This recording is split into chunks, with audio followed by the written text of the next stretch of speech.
नमस्कार दोस्तों, मैं सुमित गोयल और आप देख रहे हैं हमारा चैनल हरियाणा मीडिया न्यूज। दोस्तों, आज हम अपने स्टूडियो में बैठे हैं कांग्रेस के वरिष्ठ नेता लक्ष्मीकांत शर्मा जी के साथ। आज इस हरियाणा की जो बड़ी खबर चल रही है कि किस तरीके से प्रदेश की सरकार, खट्टर सरकार को गिराया जाए, कांग्रेस की तरफ से एक ये प्रयोजन चल रहा है। अभी बजट स्तर के अंदर कांग्रेस अविश्वास प्रस्ताव लेकर आई है, तो इसके बारे में बात करते हैं कि क्यों कांग्रेस सरकार इस वक्त के किसानों के मुद्दे के चलते हुए सरकार को गिराना चाहता है, या यूं कहिए कि इस किसान आंदोलन के बीच में कहीं कांग्रेस अपनी रोटियां तो नहीं सेके राजनीतिक। तो बात करते हैं इसके बारे में कि उनका क्या कहना है।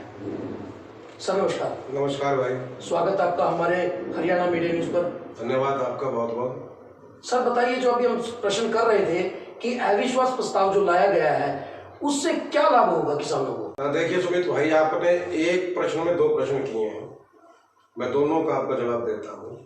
आपका प्रश्न ये है, पहला तो जो आपने पूरी बात कही है कि कांग्रेस अविश्वास प्रस्ताव लेकर के आई है भारतीय जनता पार्टी की नालायक, निकम्मी और नाकारा सरकार के खिलाफ। दूसरा आपका प्रश्न ये है कि कांग्रेस का क्या लाभ होगा या कांग्रेस कहीं राजनीतिक रोटियां तो नहीं सेक रही।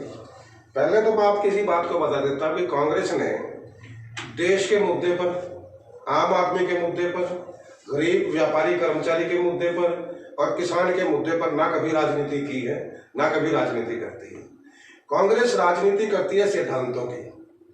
कांग्रेस राजनीति करती है इस बात के लिए कि देश का विकास कैसा हो, प्रदेश का विकास कैसे हो, आम आदमी की उन्नति कैसे हो, प्रगति कैसे हो। कांग्रेस इन मुद्दों को साथ लेकर के आगे बढ़ती है, जब से कांग्रेस बनी है उस दिन से लेकर के। इसलिए मैं बिल्कुल सिरे से आपकी इस बात को खारिज करता हूं कि कांग्रेस किसी राजनीतिक लाभ के लिए या राजनीतिक रोटियां सेकने के लिए ये अविश्वास प्रस्ताव लेकर के आई है। देखिए साहब, जहां तक आपका मामला बनता है, आपने कहा कि कांग्रेस अविश्वास प्रस्ताव लेकर के आई है, ये बिल्कुल सत्य है। और कांग्रेस आज से नहीं, पहले दिन से, जब से कांग्रेस का मामला चलता है, कांग्रेस की जो गठन होता है, आप कांग्रेस के इतिहास में जाइए, कांग्रेस का गठन ही सिर्फ इस बात के लिए हुआ था कि हिंदुस्तान के आम आदमी की, जो सबसे निचले तबके का व्यक्ति है, जो गरीब है, जो मजदूर है, जो छोटा व्यापारी है, छोटा दुकानदार है, उन लोगों का जो है, उन लोगों का विकास कैसे हो, उनकी प्रगति कैसे हो, वो ऊंचाई पर कैसे जाए, इस बात को लेकर के कांग्रेस का गठन हुआ था। दूसरी तरफ भारतीय जनता पार्टी का जो गठन हुआ था, इनके जो पेरेंटल जो संगठन है आरएसएस, उनका गठन ही इसी बात को लेकर के हुआ था कि बड़े बड़े उद्योगपतियों का, बड़े बड़े लोगों का, जो बड़े बड़े सरमाएदार हैं, उनका उत्थान कैसे हो और गरीब आदमी को कैसे कुचला जाए, पीसा जाए, मारा जाए, घसीटा जाए। ये दो बुनियादी फर्क कांग्रेस और भारतीय जनता पार्टी में रही है। इसका सबसे बड़ा उदाहरण आपको 2014 तक, जब तक कांग्रेस की सरकार केंद्र में भी रही है और हरियाणा में भी रही है, बिल्कुल आप निश्चित तौर पर देख सकते हैं। ये ठीक है कि आजकल का जो गोदी मीडिया वो कुछ और दिखाता है, लेकिन फिर भी जो आप जैसे भाई हैं जो सत्य दिखाते हैं, जो सच दिखाते हैं, सोशल मीडिया को मैं खासतौर पर बधाई देता हूं कि पिछले 2 साल के अंदर सोशल मीडिया ही एक ऐसा जरिया है जिसने हिंदुस्तान की जनता के सामने सच दिखाया है, सच रखा है, बिका नहीं है, गिरा नहीं है अपने स्तर से, लगातार वो सच दिखाता है। तो वहां पर मामला ये आता है कि आज अविश्वास प्रस्ताव जो कांग्रेस लेकर के आई है, उसमें कोई और मुद्दा बिल्कुल कहीं शामिल नहीं है, सिर्फ और सिर्फ किसान का मुद्दा शामिल है साहब।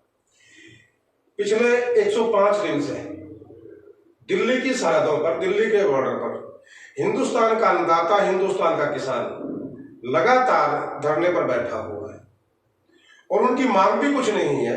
वो ये कहते हैं कि जो 3 काले कानून केंद्र की सरकार लेकर के आई है, उन बिलों को सरकार वापस ले, किसान उसी दिन अपने घर चला जाएगा। मैं इसमें ज्यादा ना कहते हुए सिर्फ इसको कंक्लूड थोड़ा सा करना चाहूंगा, क्योंकि आपने प्रश्न किया है अविश्वास प्रस्ताव का, तो उसी मुद्दे को लेकर के जो है कांग्रेस आगे आई है। 105 दिन का अर्सा कम नहीं होता। पहले तो भारतीय जनता पार्टी की सरकार ने, मोदी साहब ने विभिन्न प्रकार के आरोप लगाए, वो सब धुलते चले गए, देशद्रोही कहा, गद्दार कहा, वो सब पीछे छूट गया, बहुत मामला पीछे चला गया। लेकिन अब जो सेशन था लोकसभा का, उसमें आखिरकार प्रधानमंत्री ने यह मान लिया कि आंदोलन किसानों का है और देश के बॉर्डर पर किसान बैठा है। तब कांग्रेस ने फिर ये प्रश्न किया था, जिस अविश्वास प्रस्ताव की आप कर रहे हैं, इसी कांग्रेस ने यह प्रश्न किया मोदी साहब से हमने भी किया, व्यक्तिगत रूप से भी हम हर जगह ये बात उठाते हैं कि साहब जब आपने मान लिया कि दिल्ली के सरहद पर, दिल्ली के बॉर्डर पर किसान बैठा है और जो उसका आंदोलन है वो बड़ा पवित्र आंदोलन है, तब आप क्यों नहीं वो 3 काले कानून जो किसान चाहता ही नहीं है, जिसको आप कहते हो कि किसान के हक में है। देखिए साहब, मैं कहता हूं कि मैं आपको कुछ देना चाहता हूं, आपका लाभ करना चाहता हूं, और आप कहते हैं कि साहब मुझे लाभ की जरूरत नहीं है, मैं लाभ नहीं कमाऊंगा, मैं अपनी गरीबी में खुश हूं, तो मैं जबरन आपको देने वाला कौन होता हूं? नरेंद्र मोदी साहब कहते हैं कि हम जबरन किसान का भला करेंगे। किसान कहता हमें नहीं भला चाहिए भाई, हमें अपने पहले हाल में जीने दो। तो वहां केंद्र सरकार को मान लेना चाहिए। मैं ये आपके चैनल के माध्यम से बड़ा स्पष्ट तौर पर एक लाइन कहना चाहूंगा कि निरंकुश राजा, हठी राजा, जिद्दी राजा हमेशा ही देश के लिए घातक हुआ है। ये दुनिया का इतिहास है। नरेंद्र मोदी साहब आज जिद्दी राजा बने हुए हैं, अहंकारी भी हैं, और निरंकुश तो वो है ही हैं कि वो हर मामले को, क्योंकि मैं दूसरा विषय इसमें जोड़ना नहीं चाहता था, लेकिन थोड़ा सा मामला एक लाइन में कहूंगा कि जिस तरीके से पिछले 2 महीने 2.5 महीने के अंदर 200 से 300 रुपए सिलेंडर का रेट बढ़ा है, डीजल का रेट करीब 40% बढ़ा है, पेट्रोल का रेट बढ़ा है, लेकिन नरेंद्र मोदी साहब के कान पर जूं नहीं रहेंगी। उल्टा जब लोग प्रश्न करते हैं महंगाई के मामले में तो उसको देश के विकास के साथ जोड़ देते हैं। मैं इसको हठधर्मिता मानता हूं, निरंकुशता मानता हूं कि साहब देश में आग लगे, देश की जनता भाड़ में जाए, गरीब आदमी मरे तो मरे, कर्मचारी मरे तो मरे, छोटा व्यापारी मरे तो मरे, दुकानदार मरे तो मरे, मगर मैं राजा हूं, मैं समझौता नहीं करूंगा, मैं पीछे नहीं हूं। चलो अब एक बात करते हैं कि जैसे अविश्वास प्रस्ताव सदन में लाया गया जी। अगर चलो अविश्वास प्रस्ताव से सरकार गिर भी जाती है, उसमें किसानों का क्या फायदा है? देखिए किसान जो बैठे, क्या किसानों का बिल वापस हो जाएगा? बिल केंद्र लेके आई है, केंद्र मामले को सुलझाएगी, बात करेगी नहीं करेगी। तो अगर सरकार गिर भी जाती है तो कहीं ना कहीं कांग्रेस की अपनी राजनीति लग रही है इसमें। तो नहीं, कांग्रेस, मैंने पहली लाइन में एक बात कही, कांग्रेस की राजनीति सिर्फ एक लाइन पर टिकती है कि देश का विकास कैसे हो, देश प्रगति कैसे करे, आम आदमी के पेट में रोटी कैसे जाए, आम आदमी की जेब में पैसे। उन बड़े उद्योगपतियों की बात मैं नहीं कर रहा, मैं आम आदमी की बात कर रहा हूँ, गरीब मजदूर, व्यापारी, कर्मचारी, छोटे दुकानदार की। कांग्रेस की नीति ये रही है। जहां तक अविश्वास प्रस्ताव का मामला, निश्चित तौर पर किसान के मुद्दे को लेकर के कांग्रेस लेकर के आई है। अगर ये केंद्र की सरकार मान जाती आज से पहले ही, तो कांग्रेस क्यों अविश्वास प्रस्ताव लेकर के आती भाई? जब कांग्रेस ने देखा कि जिद्दी राजा मान नहीं रहा, अहंकारी हठी राजा मान नहीं रहा, तब एक यही जरिया था। देखिए लोकतंत्र है, लोकतंत्र में सरकार बनने पर के बाद आप राजा बन जाते हो, और सरकार गिरते ही आप रोड पर आ जाते हो।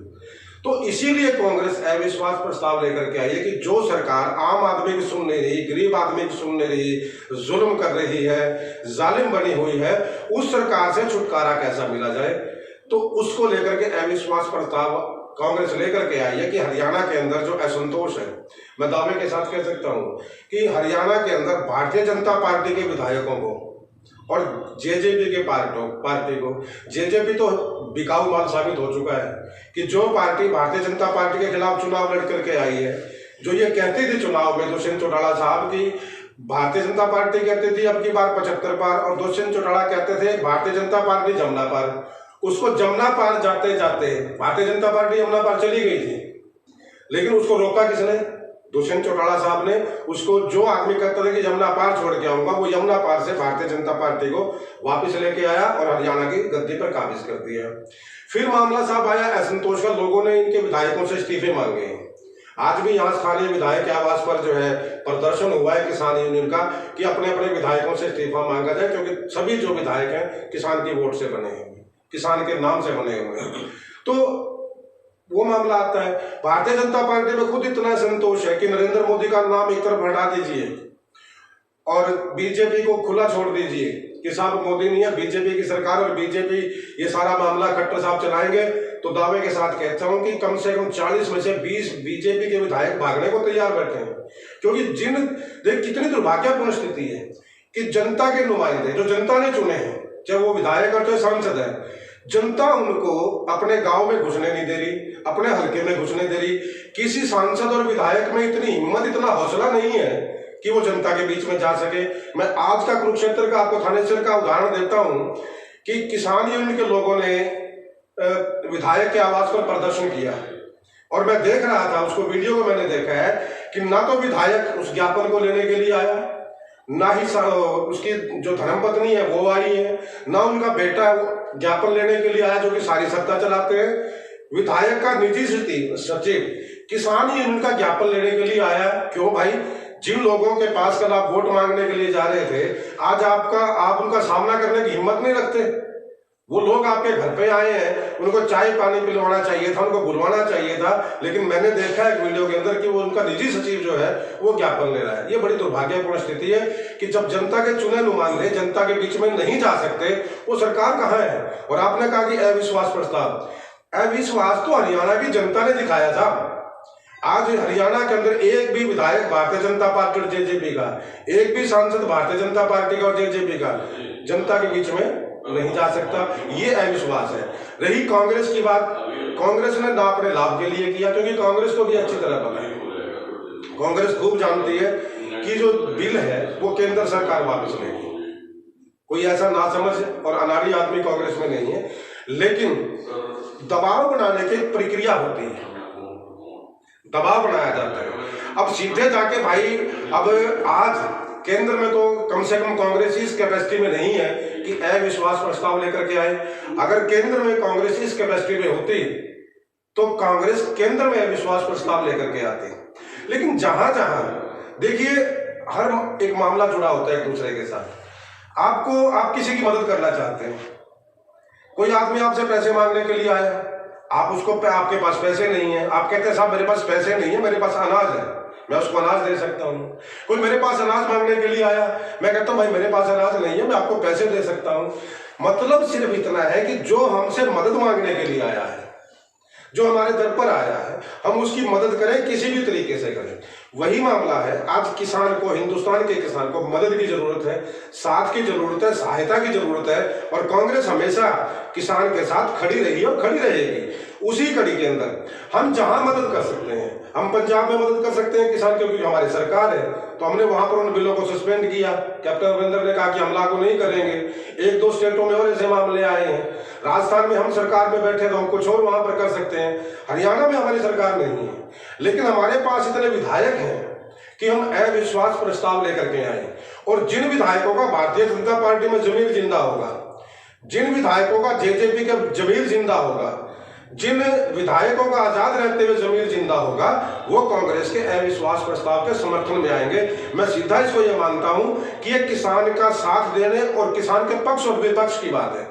जो कांग्रेस के जो इसके किसान के हक में जो लोग खड़े हैं, जो किसान के हक में विधायक खड़े हैं, वो कांग्रेस के अविश्वास प्रस्ताव का समर्थन करेंगे। और जो इसके विपक्ष में खड़े होंगे, यानी कि सरकार के पक्ष में खड़े होंगे, खट्टर जैसे नालायक आदमी के पक्ष में खड़े होंगे, जाहिर तौर पर वो किसानों के विरोधी हैं, वो किसान के हकों पर डाका डाल रहे हैं। ये एक दबाव होता है। दूसरी बात, आपने कहा लाभ क्या होगा, कांग्रेस इसमें कहीं लाभ की स्थिति में नहीं देख रही है, ना कांग्रेस अपने लाभ के लिए ऐसा कर रही है। अगर कांग्रेस के आदमियों ने कभी अपने निजी हितों के लिए लड़ाई लड़ी होती, अपने निजी हित का लाभ सोचा होता, तो आज केंद्र से कांग्रेस जाती कभी ना। आज भी कांग्रेस केंद्र में सत्ता में होती, लेकिन कांग्रेस कभी अपने निजी हितों के लिए नहीं लड़ती। कांग्रेस कभी अपने व्यक्ति के निजी स्वार्थ के लिए आगे नहीं बढ़ती है। कांग्रेस बढ़ती है आम आदमी, गरीब आदमी, व्यापारी, छोटे व्यापारी, कर्मचारी के लिए, उन्हीं नीतियों के लिए। अब यहां से अगर हम कामयाब होते हैं, मैंने अगर इसलिए कहा है कि जिन लोगों का जमीर जिंदा होगा वो कांग्रेस का समर्थन करेंगे इस अविश्वास प्रस्ताव में।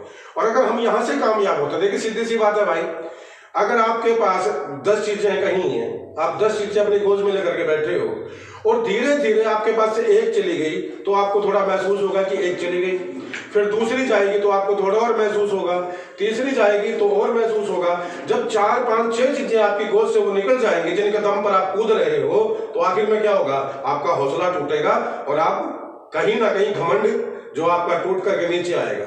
ठीक वही स्थिति हम देखते हैं। इसलिए नहीं कि कांग्रेस ने लाभ कमाना है, कांग्रेस को मुख्यमंत्री बनना है या कांग्रेस ने मंत्री बनना है। कांग्रेस ने सिर्फ इसलिए कि केंद्र की सरकार अगर झुक सकती है, टूट सकती है, तो यही एक तरीका बचा हुआ है। और ये तरीका भी सिर्फ कांग्रेस ने किसानों के हक के लिए अपनाया है, ताकि इस देश की संपूर्णता को बचाया जा सके, इस देश के किसान को बचाया जा सके। और किसान नहीं, मैं फिर कहना चाहता हूं, मैं बार बार एक बात कहता रहा हूं, आपके माध्यम से मैंने कई बार ये बात कही है, मैं फिर कहता हूं कि ये लड़ाई किसान की नहीं है साहब, ये लड़ाई तो हिंदुस्तान के उस नौजवान की है जो अभी बचपन में है, जिसको युवा होना है। उसको तय करना है कि उसे कुछ चंद आदमियों की गुलामी में रहना है या उसे स्वतंत्र जीना है, अंग्रेजों की स्थिति देखनी है या फिर आजाद भारत की स्थिति देखनी है।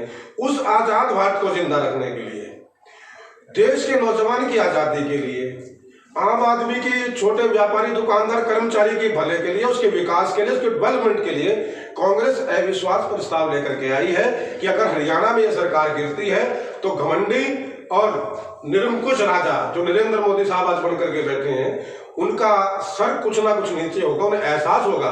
मैं आपको एक यहाँ उदाहरण भी देना चाहता हूँ। मुझे यूपी का एक मामला आता है, अभी 2-4 रोज पहले एक मंत्री का नाम आया था वहां पर, उत्तर प्रदेश से। अब वो हालांकि चुप हो चुके हैं। वहां से मामला आया था कि वो किसानों के समर्थन में उतरे हैं। पता नहीं मोदी साहब ने क्या गुड़की दी, वो भारतीय जनता पार्टी की थे और इन्हीं के जो है किसान आंदोलन से उन्होंने जाके समर्थन किया। तो 2 दिन बाद उनका जो मामला था वो थोड़ा सा उन्होंने कुछ, वही बात है भाई, ईडी लगा दो पीछे, वो चुप हो गए। लेकिन बिल्कुल असंतोष केंद्र में भी है। एक ईंट गिरने की जरूरत है।